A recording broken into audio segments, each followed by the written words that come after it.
Shalom, kita ketemu lagi dalam acara belajar kebenaran. Nah, pada bulan ini kita akan belajar tentang sebuah pertanyaan, mengapa Tuhan mengizinkan orang yang percaya mengalami penderitaan. Nah, sebelum kita memulai pendalaman daripada firman Tuhan pada hari ini, mari kita berdoa bersama-sama. Bapa yang baik, terima kasih kami boleh diberikan kesempatan untuk menggali daripada kebenaran firman-Mu, sehingga segala macam persoalan hidup kami bisa melihat di dalam terang daripada firman Tuhan. Biarlah Injil, kabar baik daripada Tuhan Yesus Kristus betul-betul menerangi kehidupan kami. Demi nama Tuhan Yesus Kristus kami berdoa dan mengucap syukur. Amin. Jadi kalau ada orang bertanya, mengapa orang yang katanya sudah percaya pada Tuhan Yesus justru kita bisa mengalami penderitaan? Ya, banyak kan orang di dalam hidup ini selalu berpikir bahwa setelah percaya kepada Tuhan, hidup itu akan selalu mudah dan lancar. Bahkan banyak pengkhotbah dalam gereja yang mengatakan bahwa kalau kita hidup di dalam Tuhan, maka segala kesusahan akan diangkat dan kita tidak lagi mengalami kesusahan. Ya, tetapi saudara tahu Alkitab itu mengajarkan bahwa orang percaya juga akan menghadapi. Kalau Anda mengingat di dalam kitab Injil Matius, perumpamaan yang diberikan oleh Tuhan Yesus, orang yang mendirikan rumahnya di atas batu karang dan orang yang mendirikan rumahnya di atas pasir, dua-duanya juga mengalami gelombang, hantaman daripada hujan badai, daripada ombak yang begitu luar biasa. Dan rumah yang didirikan di atas batu karang itu tetap teguh dan rumah yang didirikan di atas pasir roboh. Jadi artinya dua-duanya sama-sama menghadapi persoalan, tetapi mempunyai hasil yang berbeda. Nah, jadi saya ingin mengatakan bahwa orang yang percaya bisa juga menghadapi sakit penyakit, mengalami tekanan ekonomi, mengalami konflik keluarga, mengalami penolakan, mengalami air mata, bahkan penderitaan-penderitaan yang disebabkan karena iman. Tetapi Tuhan tidak pernah membiarkan penderitaan itu terjadi tanpa mempunyai maksud dan tujuan tertentu yang telah ditetapkan oleh Tuhan untuk membentuk saya dan membentuk hidup saudara sebagai kaum beriman. Jadi melalui proses penderitaan inilah iman kita justru dimurnikan dan didewasakan.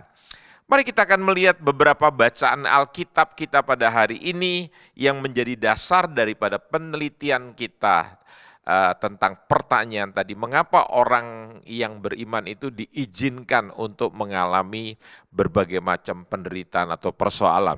Dalam Yakobus 1 ayat 2-4, saudara-saudara yang pegang Alkitab, kita buka sama-sama, kita baca sama-sama ya. Saudara-saudaraku, anggaplah sebagai suatu kebahagiaan apabila kamu jatuh ke dalam berbagai-bagai pencobaan, sebab kamu tahu bahwa ujian terhadap imanmu itu menghasilkan ketekunan. Dan biarkanlah ketekunan itu memperoleh buah yang matang, supaya kamu menjadi sempurna dan utuh dan tak kekurangan suatu apapun.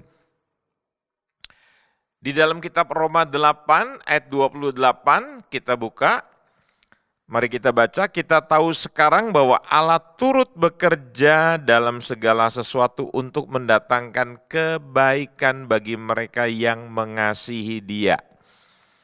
Kita lanjut. 1 Petrus 1 ayat 6-7. Saya akan membacakan hal yang yang pokok-pokok saja. Karena itu ayatnya panjang, maksud semuanya itu ialah untuk membuktikan kemurnian imanmu yang jauh lebih tinggi nilainya daripada emas yang fana. Nah, hal pertama yang akan saya jelaskan pada hari ini adalah penderitaan adalah bagian dari kehidupan orang percaya. Karena Yesus pernah berkata, setiap orang yang mau beribadah kepadaku pasti akan mengalami penderitaan. Masih ingat perkataan Tuhan Yesus yang mengatakan begini, siapa yang mau mengikut aku harus memikul salib. Itu penderitaan. Dan menyangkal diri, itu juga penderitaan. Di saat mestinya kita bebas mau makan apa saja, tapi kita disuruh menyangkal. Kan itu sakit, itu kan berat, menderita. Di saat orang bebas melakukan dosa, justru kita harus menahan diri. Itu kan susah, penderitaan. Jadi saya ingin katakan bahwa Tuhan Yesus tidak pernah menjanjikan hidup tanpa masalah. Ya, seperti Anda jangan bermimpi bahwa hidup ini akan selalu cerah, tidak akan pernah ada mendung, tidak akan pernah ada hujan. Ya, itu Anda tidak memahami esensi daripada kehidupan. Injil Yohanes 16:33, dalam dunia kamu menderita penganiayaan. Dalam terjemahan yang lainnya, dalam dunia kamu pasti. Bukan mudah-mudahan, pasti. Tetapi kuatkanlah hatimu, aku telah mengalahkan dunia. Mengikuti Kristus berarti menyangkal diri. Yang kedua, memikul salib. Yang ketiga, tetap setia mengikuti Dia. Meskipun susah, nah itu. Ya, seperti yang dikatakan dalam Lukas 9 ayat 23, ya, seperti setiap orang yang mau mengikuti aku, ia harus menyangkal dirinya, memikul salibnya setiap hari dan mengikut aku. Nah, saudara, seorang bapak gereja yang bernama Calvin, dia pernah mengatakan begini, salib itu adalah bagian dari panggilan hidup orang percaya. Tuhan memakai penderitaan untuk melatih ketaatan dan membawa umatnya semakin bergantung kepada anugerah Allah. Jadi ingat, iman itu bukan diuji saat semua keadaan baik-baik saja. Tetapi saat keadaan sulit, iman saudara itu akan terlihat bagaimana kadarnya, ya. Itu yang pertama. Yang kedua, yang saya ingin katakan, Tuhan itu memakai penderitaan untuk membentuk iman. Saudara tahu yang namanya emas itu dimurnikan melalui api. Jadi semua kotoran-kotoran akan dihilangkan dan jadilah emas murni. Demikian juga iman saya, iman saudara dimurnikan melalui ujian. Masih ingat? 1 Petrus 1 ayat 6-7 mengatakan apa?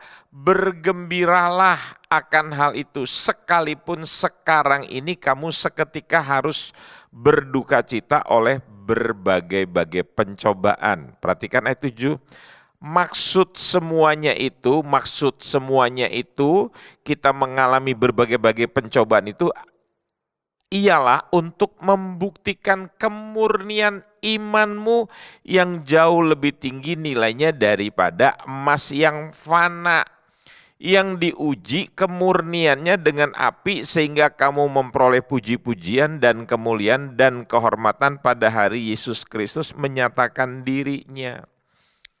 Jadi penderitaan itu justru membentuk kualitas iman seorang percaya. Jadi penderitaan sering dipakai Tuhan untuk menghancurkan apa? Kesombongan.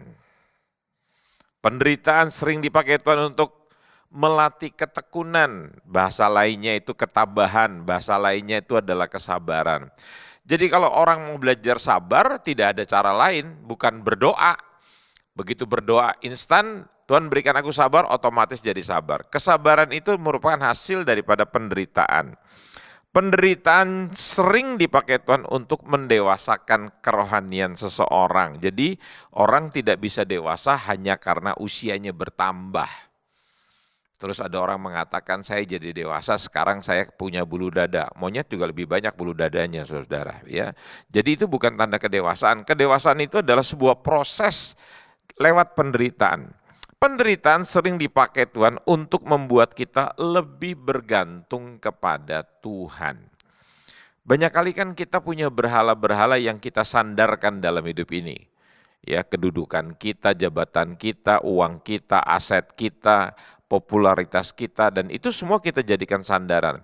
Tapi begitu kita mengalami kesusahan, ternyata semua yang menjadi sandaran itu tidak ada gunanya dan kita harus bergantung kepada Tuhan sepenuhnya. Nah, itu dia. Jadi tanpa proses, banyak orang tetap dalam kondisi bayi rohani. Walaupun sudah 36 tahun jadi orang Kristen. Tetapi kalau dia tidak mau melewati proses penderitaan, gesekan dengan sesama, dengan apapun juga, banyak orang kan begitu ya, kalau ada masalah terus dia keluar, dia mundur. Itu membuktikan dia masih kekanak-kanakan. Mari kita lihat contoh di dalam Alkitab. Saudara lihat yang namanya Yusuf itu dibentuk melalui pengkhianatan saudara-saudaranya. Dia dibentuk di dalam penjara. Dia dibentuk melalui fitnahan. Ya, siapa yang melakukan pengkhianatan itu? Bukan orang jauh, bukan orang yang tidak dikenal, kakak-kakaknya sendiri. Jadi jangan kaget kalau saudara seringkali mengalami hal-hal yang tidak menyenangkan tuh dari orang-orang terdekat saudara yang kelihatannya di depan saudara bermuka manis, di belakang mereka menikam saudara. Yang lainnya adalah Ayub, dibentuk melalui kehilangan. Bukan hanya kehilangan harta benda, tapi 10 anaknya. Ya, saya pernah merasakan kehilangan dari orang-orang yang saya cintai, dari ayah saya, daripada istri saya, dan itu mendatangkan penderitaan. Dan saudara tahu Ayub mengalami bukan saja kehilangan harta benda, habis sampai dia sakit dari ujung kepala sampai ujung kaki. Itu penderitaan yang harus dialami. Tetapi itulah cara Tuhan membentuk Ayub. Paulus dibentuk melalui apa? Aniaya, melalui apa? Kesesakan. Dia memang menjadi rasul besar, tapi dia melewati sekolah penderitaan hidup. Tidak mudah menjadi orang seperti Rasul Paulus. Ya. E.W. Tozer, seorang hamba Tuhan di awal abad 20 ini mengatakan begini, sebelum Tuhan dapat memakai seseorang secara besar, ia sering terlebih dahulu melukai dia secara mendalam. Artinya begini, bukan Tuhan itu kejam, tetapi Tuhan sedang membentuk karakter dan kerendahan hati sebelum orang itu dipromosikan untuk dipakai Tuhan. Luar biasa. Seorang komentator Alkitab yang terkenal, Matthew Henry, dia menafsirkan Yakobus pasal 1 ini, dia berkata begini, pencobaan itu adalah latihan rohani yang menghasilkan ketekunan dan kedewasaan iman. Nah itu dia bagian kedua. Sekarang bagian yang ketiga, tidak semua penderitaan berarti Tuhan meninggalkan kita. Banyak orang berpikir kalau kita sedang mengalami penderitaan itu, kenapa kok Tuhan itu meninggalkan kita? Saudara ingat peristiwa penyalipan. Waktu Yesus disalibkan itu, Bapaknya meninggalkan dia. Kenapa? Karena Yesus menanggung dosa saya dan dosa saudara, dosa seisi dunia. Tidak bisa Allah yang selama ini bersatu dengan Yesus, ya Bapa yang bersatu dengan Yesus, itu tetap bersatu. Kenapa?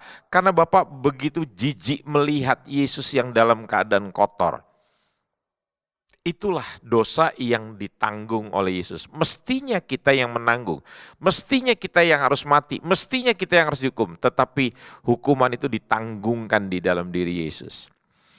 Dia tertolak supaya saya dan saudara tidak ditolak oleh Bapa. Seharusnya kita yang ditolak. Kenapa? Karena dosa itu menjijikkan. Tapi Yesus memberikan dirinya ditolak oleh Allah supaya kita diterima. Itulah arti daripada Injil yang sebenarnya kabar baik, saudara-saudara. Ya. Jadi kadang saat doa belum dijawab, orang berpikir Tuhan tidak peduli. Itu yang seringkali kita terus terang pikirkan, saudara-saudara. Ya, kenapa kok Tuhan tidak mendengar doa saya begitu?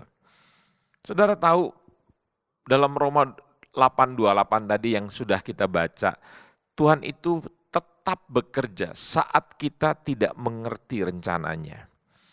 Ya, kadang Tuhan itu bisa mengubah keadaan. Dari keadaan yang tadinya kita rasa semua baik-baik, tiba-tiba mendung. Saya melihat seorang teman saya, selama ini baik-baik saja, tiba-tiba dia jatuh, roboh, dan dia tidak bisa berjalan. Dia menangis di tempat tidurnya, Tuhan kenapa saya? Kenapa saya mesti mengalami begini? Bukankah saya lebih baik daripada banyak orang? Kenapa orang-orang yang tidak baik yang seharusnya yang kehukum? Nah, saudara, ini bukan bicara soal adil atau tidak adil, tetapi Tuhan itu punya rencana buat saudara. Jangan bicara keadilan. Kalau kita bicara tentang keadilan Tuhan, maka kita semua itu binasa. Tapi saudara ingat, hari ini Tuhan itu menyelamatkan kita dan Dia sedang memproses, membentuk kehidupan kita supaya kita menjadi bejana yang sangat luar biasa. Ya, jadi yang terjadi di tengah keadaan yang tidak baik itu kadang Tuhan mengubah hati kita di tengah keadaan yang kita anggap tidak baik. Saudara tahu, murid-murid itu pernah panik waktu badai datang. Mereka lupa bahwa di dalam perahu yang sama, di situ Yesus ada. Bahkan Yesus bisa tertidur dengan tenang.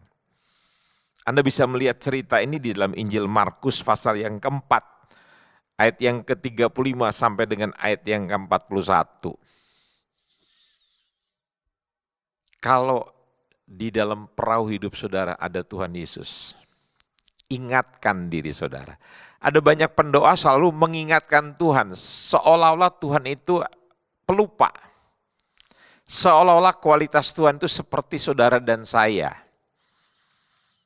Jangan lupa ya Pak, jangan lupa ya Bu, besok ada acara ini. Jangan lupa ya Dek, besok ada acara ini. Itu manusia, Tuhan tidak perlu diingatkan tentang janjinya.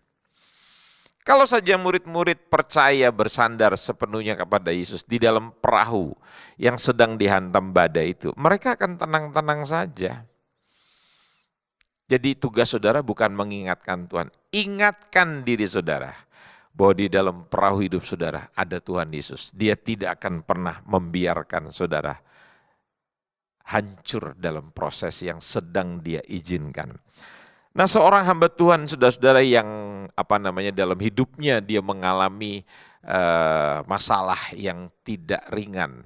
Sewaktu kecil dia adalah seorang yang senang sekali berolahraga, terutama olahraga renang.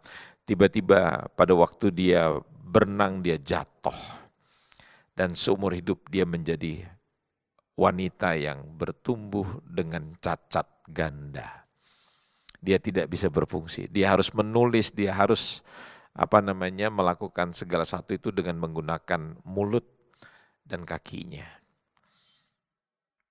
Dia berapa kali hampir bunuh diri, tetapi akhirnya dia boleh mengerti rencana Tuhan.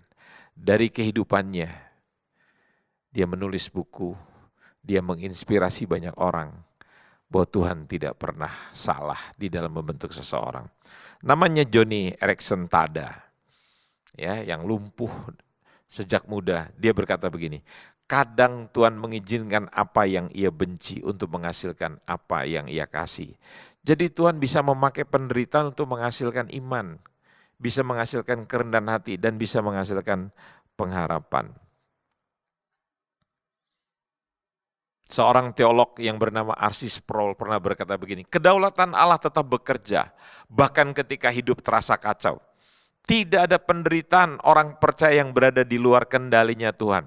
Jadi ingat, kehadiran Tuhan lebih penting daripada keadaan yang nyaman. Ya.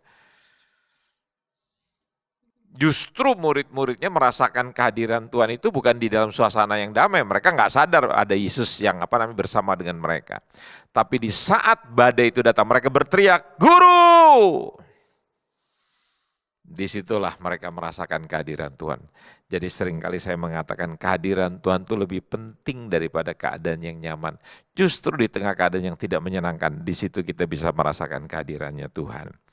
Yang keempat, yang saya ingin sampaikan pada hari ini, ketekunan membentuk kedewasaan rohani, kata Yakobus 1 ayat 3 dan 4.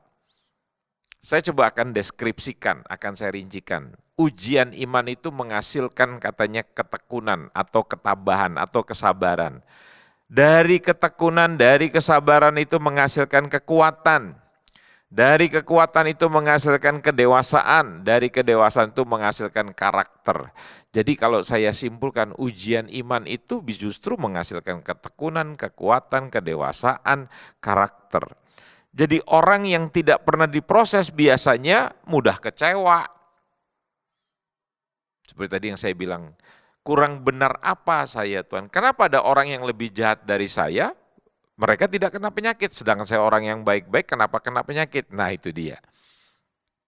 Jadi orang yang seperti begini itu mudah kecewa. Orang yang tidak pernah diproses biasanya mudah menyerah. Mudah apa lagi? Mudah goyah. Mudah apa lagi? Meninggalkan Tuhan pada akhirnya. Lihat ya. Begitu kita konflik dengan sesama, begitu kita punya masalah dengan sesama, kita tinggalkan Tuhan, kita pindah gereja. Itu membuktikan apa? Kita tidak pernah bertumbuh di dalam kedewasaan. Tetapi orang yang bertahan bersama Tuhan, dia akan menjadi kuat. Nah, saudara-saudara, seorang hamba Tuhan yang terkenal penulis buku namanya Warren Wiersbe, dia pernah bilang begini, Tuhan itu lebih peduli pada pembentukan karakter daripada kenyamanan sementara manusia. Jadi saudara perlu ingat, ya, Anda pernah ingat cerita tentang burung Raja Wali? Ya, induknya Raja Wali. Begitu anaknya menetas, mulai bertumbuh, ya dia selalu carikan makanan, bawa ke sarangnya. Tiba-tiba begitu anak itu bertumbuh, sarangnya diobrak-abrik sama sang induk, sehingga anak itu jatuh. Anak-anak Raja Wali itu jatuh. Tadinya sudah nyaman, tiba-tiba dari ke atas ketinggian itu tiba-tiba mereka kaget jatuh dari ketinggian. Dan mereka coba secara refleks sayapnya itu mereka kepak-kepakan, tetapi tetap tidak bisa menahan kecepatan kejatuhan mereka. Tiba-tiba sang induk Raja Wali menyambar mereka dan membawa mereka naik di atas sayapnya sampai di atas dilempar lagi. Anak-anak itu nggak bisa ngerti, ibuku ini gila atau bagaimana? Hidup yang nyaman tiba-tiba diobrak-abrik. Saudara tahu, itulah cara Raja Wali dewasa melatih anak-anak Raja Wali supaya anak-anak itu bisa terbang, supaya anak-anak itu bisa mandiri, dan anak-anak itu bisa kuat menghadapi badai. Kadang kita lebih suka kenyamanan. Tapi kenyamanan tidak akan membuat kita menjadi orang yang kuat. Kenyamanan tidak akan membuat kita menjadi dewasa. Kenyamanan hanya membuat kita menjadi gereja, orang Kristen yang cengeng, yang tidak pernah dewasa. Ya. Jerry Bridges, seorang teolog, dia berkata begini, yang bukunya sangat terkenal. Saya mempunyai beberapa judul bukunya. Tuhan memakai kesulitan untuk menghasilkan kekudusan dalam hidup umatnya. Itu kata Jerry Bridges. Dan Santo Agustinus atau yang disebut Agustin the Hippo mengajarkan bahwa penderitaan sering menjadi sarana Allah melepaskan hati manusia dari cinta dunia dan mengarahkannya kepada kekekalan. Saudara tahu kita ini punya sandaran-sandaran hidup selain Tuhan. Harta kita, ya tahu. Begitu harta kita menurun, kita nggak dapat THR, kita nggak dapat kenaikan gaji, kita marah, kita kecewa sama Tuhan. Itu artinya apa? Sandaran hidup kita bukan Tuhan, sandaran hidup kita adalah nominal. Dapat THR, dapat kenaikan gaji, dapat bonus, begitu nggak dapat kita marah. Padahal saudara-saudara, kalau Anda bersandar kepada Tuhan, apapun keadaan yang terjadi dalam hidup saudara, saudara tetap percaya karena Tuhan selalu menyertai kita. Dan yang kelima, sikap yang benar saat menghadapi penderitaan. Nah ini kita akan belajar bagaimana kalau begitu sikap kita yang benar menghadapi penderitaan. Yang pertama, tetap percaya kepada Tuhan. Jangan saudara mengukur kasihnya Tuhan itu dengan keadaan. Kalau keadaannya baik, sudah bilang, oh Tuhan itu baik. Banyak kan kita sering dengar gitu. Tuhan baik, kita nyanyi, Tuhan baik. Memang Tuhan baik karena saudara mendapatkan semua yang menjadi keinginan hati saudara. Ya. Tapi begitu keadaannya tidak baik, saudara menganggap Tuhan itu tidak baik. Amsal 3 ayat 5 berkata, percayalah kepada Tuhan dengan segenap hatimu. Walaupun keadaannya tidak baik, tetap Anda menggantungkan hidup saudara kepada Tuhan.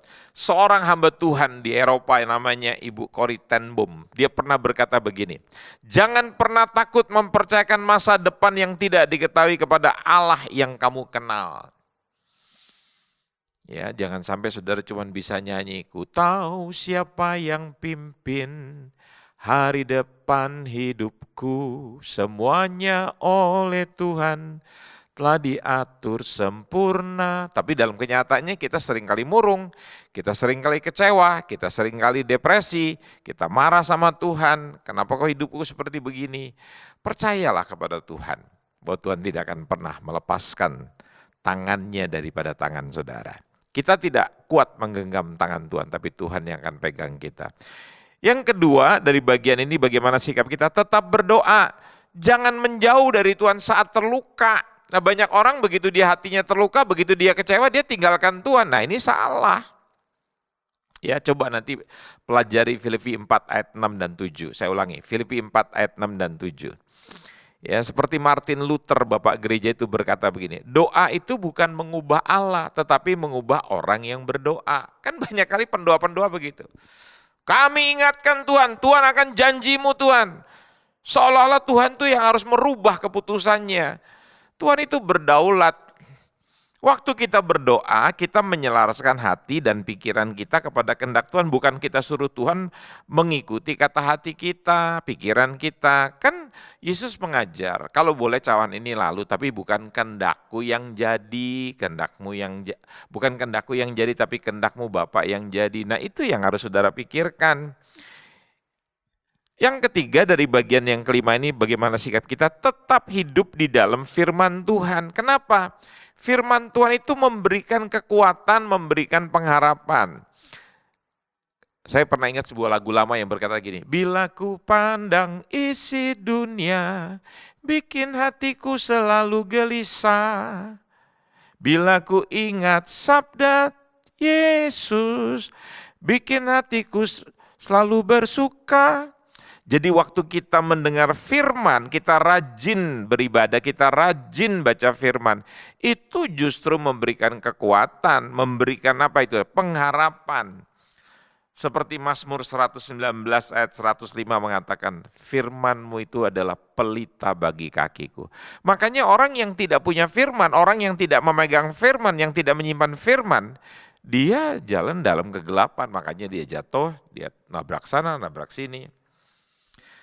Billy Graham bilang begini, firman Tuhan menjadi jangkar jiwa saat badai kehidupan datang.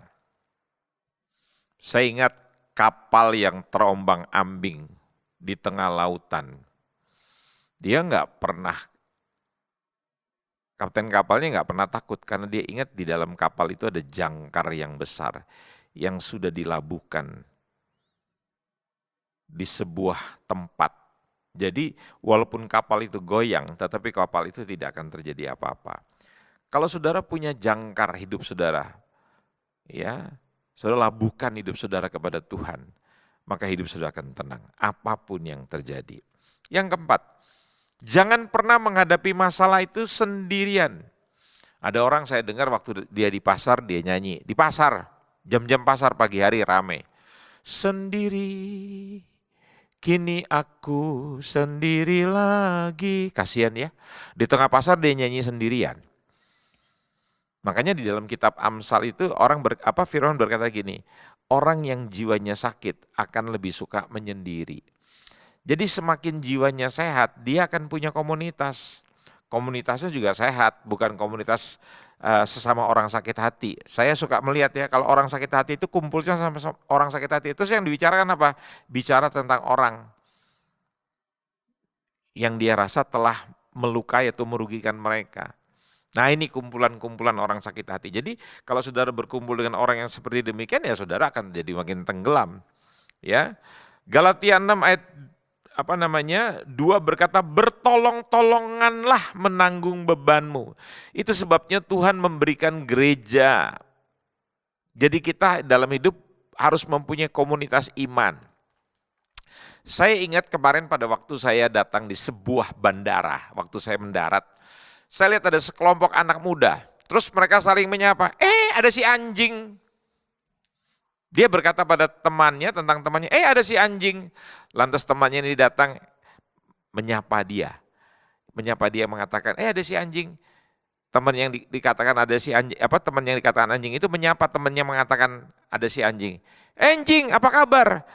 Saya baru sadar, rupanya itu adalah yang tadi naik pesawat bareng-bareng sama saya itu adalah komunitas anjing. Jadi mereka saling menyapa dengan bahasa mereka anjing. Jadi saya tergoda, saudara. Saya tanya, kalian para anjing kuliah di sini? Mereka tertawa dengar guyonan saya. Ya, saya tanya kuliah di mana? Mereka menyebutkan nama kampus. Terus saya tanya, ada fakultas anjing di sini? Tentu dengan ada bercanda. Itulah saudara, kalau kita punya komunitas seperti begitu, jadinya kita akan selalu berkata yang kotor. Dan perkataan kotor itu bukan firman, itu akan melemahkan saudara. Bahkan ada lagi yang mengatakan begini, bapak gue betul-betul anjing, katanya begitu. Makanya anaknya anjing. Karena dia bilang bapaknya anjing. Maksudnya sebetulnya bapak gue hebat, tapi dia pakai dengan kata bapak gue anjing. Dan saudara tahu perkataan itu sekarang sudah terbiasa di antara komunitas muda. Dan itu perkataan kotor menurut firman Tuhan. John Stott mengingatkan bahwa kekristenan tidak dirancang untuk dijalani sendirian. Jadi saudara salah kalau saudara hidup sendirian, tapi saudara juga mesti memilih komunitas yang bagaimana, yang membangkitkan iman saudara, atau komunitas yang buat tadi itu saudara jadi anjing-anjingan itu. Sehingga saudara terbiasa memaki orang dengan perkataan binatang. Yang kelima, tetap memiliki pengharapan. Jadi penderitaan itu saudara perlu tahu hanya sementara. Kalau saya mengacu kepada musim di dalam negara-negara di dunia barat sana, ingat ya, begitu musim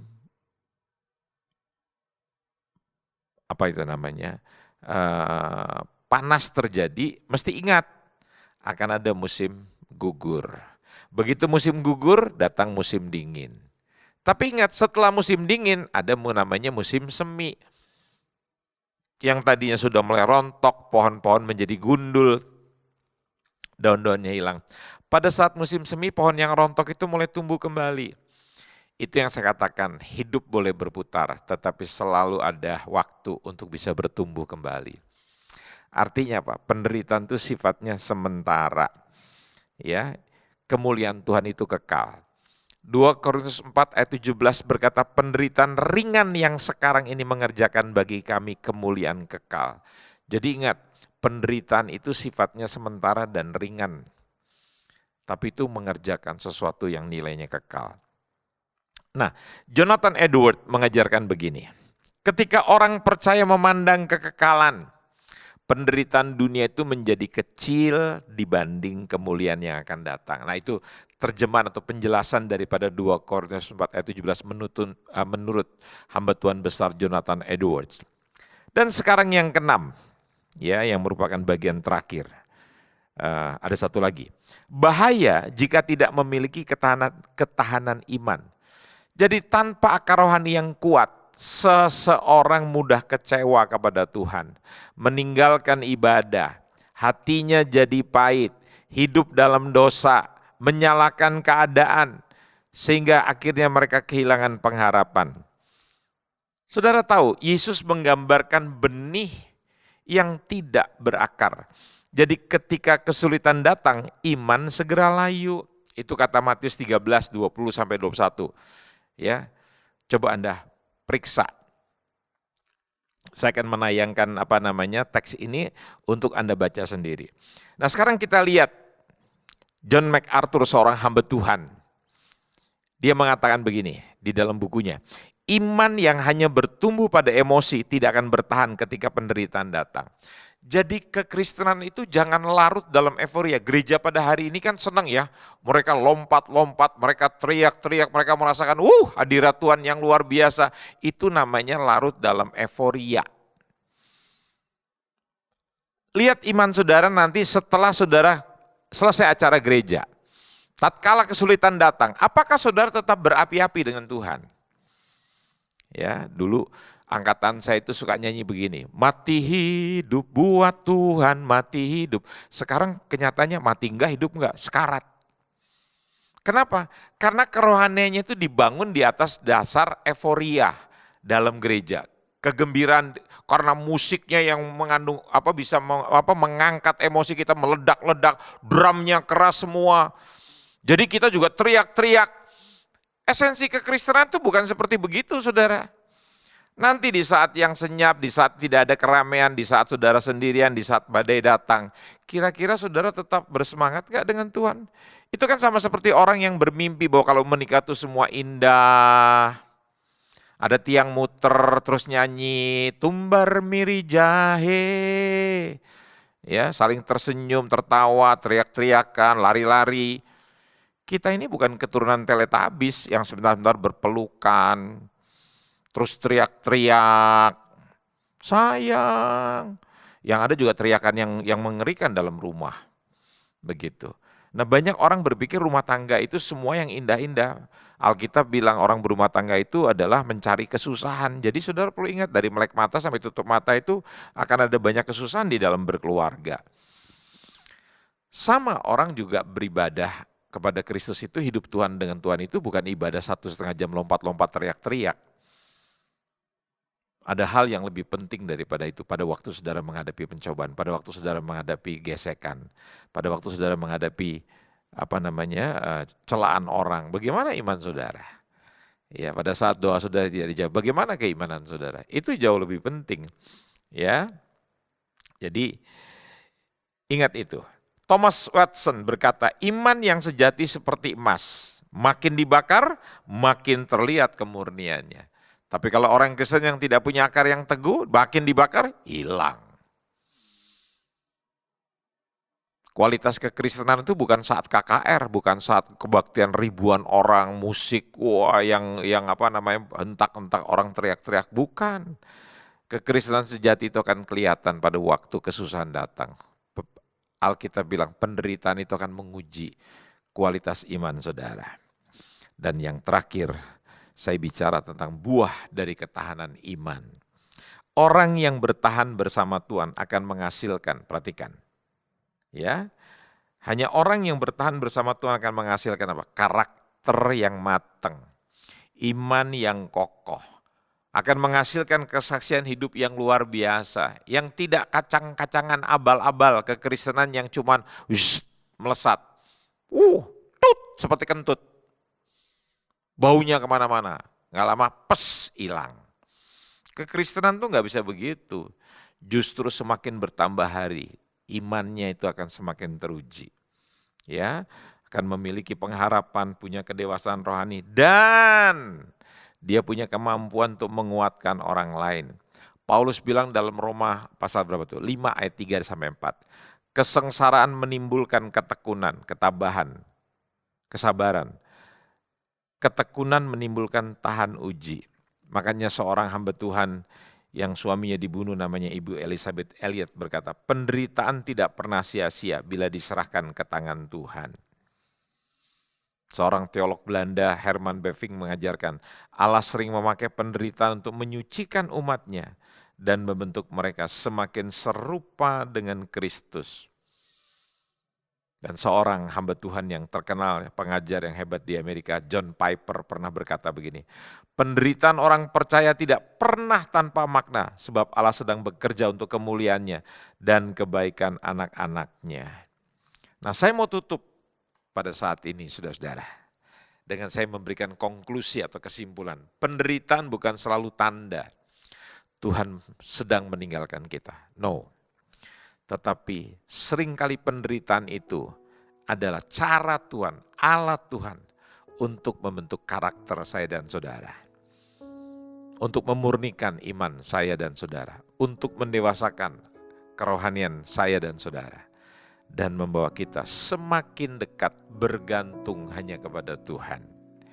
Iman yang kuat, dengarkan baik-baik, tidak lahir dari hidup yang selalu nyaman, tetapi dari hati yang tetap setia di tengah proses yang sedang saudara jalani. Itu sebabnya bertahanlah saudara-saudara, karena Tuhan punya rencana yang indah. Amin. Saya mengajak saudara untuk meneduhkan hati saudara. Mari kita berkontemplasi, mari kita merenung, memeriksa hati kita. Apakah hari-hari ini kita sedang marah sama Tuhan, atau kita sedang mengerti bahwa Tuhan sedang memproses kehidupan saya, supaya saya semakin bergantung, supaya saya semakin rendah hati, supaya saya semakin murni, tidak lagi jadi sombong, dan berikan saya kekuatan, ketekunan untuk saya menghadapi semua. Tetapi bukan saya sendiri, tetapi dengan tangan Tuhan yang luar biasa dan di dalam komunitas Kristen saya. Mari kita dengarkan nyanyian ini dan sudah ikut bernyanyi sambil kita memeriksa hati kita.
Mari kita berdoa, saudara-saudara. Tuhan, inilah kami. Kami sekarang sadar bahwa semua penderitaan yang terjadi dalam kehidupan kami tidak lepas daripada pemantauan Tuhan. Semua diizinkan Tuhan dalam rangka membentuk kami, supaya kami menjadi manusia-manusia yang tidak sombong, manusia-manusia yang rendah hati, yang hidup hanya bergantung kepada Tuhan. Dan kami tahu, tidak mudah melewati proses yang harus kami hadapi. Kami tidak bisa terus menggenggam tangan Tuhan, karena tangan kami tidak kuat. Tetapi kami harus membiarkan tangan Tuhan yang kuat menggenggam kami. Ampunilah dosa kami, ampunilah kesalahan kami, ampunilah kebodohan kami Tuhan. Biarlah kami diberikan ketabahan, biarlah kami diberikan keteguhan, untuk kami tetap menjadi orang-orang yang setia. Kami percaya bahwa kesetiaan itu adalah buah yang Tuhan berikan buat kami. Itu sebabnya Tuhan, kami berikan hidup kami. Biarlah kesetiaan Tuhan ada dalam kehidupan kami. Kami tidak menjadi orang yang gampangan, menjadi orang yang meledak-ledak, larut dalam euforia, tetapi kami tidak punya kedalaman dengan Tuhan. Biarlah kami belajar, hidup kami diproses oleh Tuhan, sehingga kami berhenti daripada kesombongan, berhenti daripada kebanggaan-kebanggaan duniawi kami. Biarlah kami hanya membanggakan Tuhan. Berkati setiap orang yang menyaksikan tayangan ini. Berkati setiap kami, dan kami akan membagikan tayangan ini kepada yang lainnya lagi Tuhan, supaya tayangan ini memberkati banyak orang. Di dalam nama Tuhan Yesus Kristus kami berdoa. Yang diberkati Tuhan, sama-sama kita katakan amin. Nah saudara, saya berdoa biarlah tayangan ini bisa memberkati saudara dan komunitas saudara. Bagikan tayangan ini kepada yang lainnya supaya mereka juga mendapatkan berkat. Sampai jumpa dalam program Belajar Kebenaran yang akan datang. Doa saya menyertai saudara. Amin. Sungguh indah Kau Tuhan, penuh kasih dan sayang. Kau tempat penghiburan bagi setiap hati yang terluka. Sungguh indah Kau Tuhan, menara perlindungan. Kau